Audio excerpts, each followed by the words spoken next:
So today's recipe is for the Christmas turkey.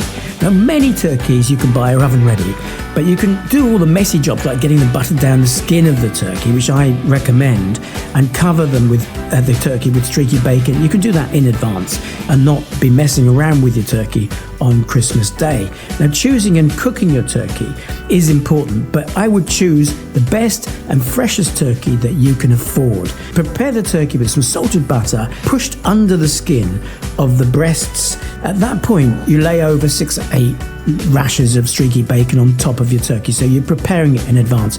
Now, the butter, when it melts, of course, keeps the breasts of the turkey really moist. There's all this nonsense about roasting the turkey upside down in the tray and all the rest of it. You don't need to do that. You don't need to worry about it. But once you've got your turkey there with the butter underneath it and the bacon on the top, you season the bird inside, but do not cook your stuffing inside the bird. And remember that, absolutely essential for bacteria. That's when people get sick. That we've made the stuffing separately, and I've talked about that on a different tip. So cook the turkey firstly, rapidly, for 30 minutes to seal it on the outside, get it all going around 190, 200 degrees centigrade. And now reduce the heat and cook it slowly on a low temperature, about 150, until you pierce underneath the thighs of the turkey and the juices run clear.